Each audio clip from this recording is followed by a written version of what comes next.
दाम्पत्य जीवन है, ऊंची नीच होती रहती है, छोटी मोटी बात होती रहती है।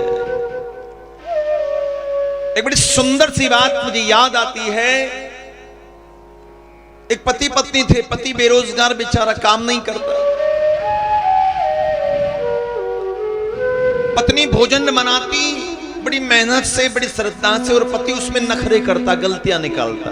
सब्जी ठीक नहीं बनी है, रोटी तूने जला दी है।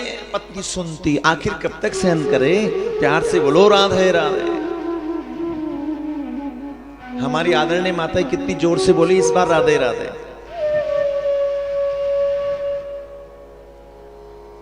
अब पति बेचारा नखरे करता,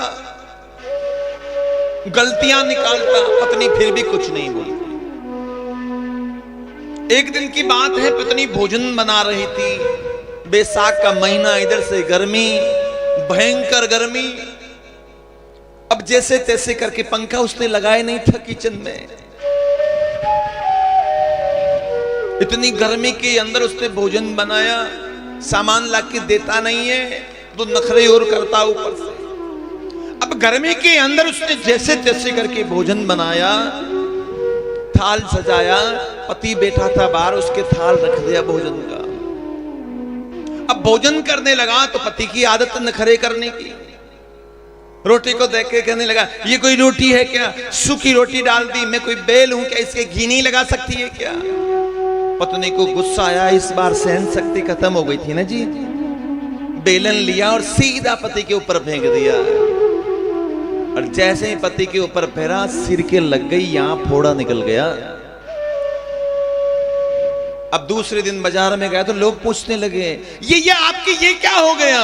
अब वहां कैसे कहे कि पत्नी ने पीटा है। नहीं नहीं, ये तो हम सीढ़ियों से गिर गए थे। अच्छा, फिर थोड़ा और आगे गया, लोगों ने फिर पूछा, भैया भैया आपकी ये ललाट के ये क्या हो गया। बोले, ये क्या है ना कि वो है ना पत्नी पोछा लगा रही थी और मुझे ध्यान नहीं रहा, थोड़ा पांव स्लिप हो गया, इसलिए फोड़ा निकल। अच्छा, पांव स्लिप हो गया तो इसके थोड़ा घी लगा लेते ना, सही हो जाता। भैया घी की तो लड़ाई है, घी होता तो फोड़ा ही नहीं होता। प्यार से बोलो राधे राधे। तो सामंजस्य की बात है, समझने की बात है, समझ नहीं पाए, अलगाव आ गया है, दूरियां आ गई है, रिश्तों में दरार आ गई है,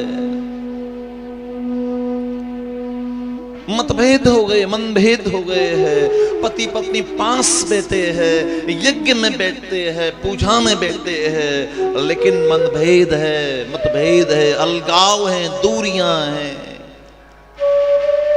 इसका सीधा सा कारण है सामंजस्य की कमी। सामंजस्य की कमी, समझ की कमी के कारण ये रिश्ते बिगड़ते हैं।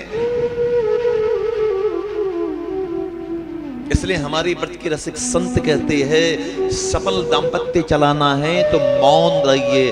आज 7वां दिन है, पहले दिन मैंने मौन की व्याख्या की थी, आज फिर आपसे कह रहा हूं कि जीवन के अंदर मौन को उतारिए, आपके रिश्ते सुरक्षित रहेंगे।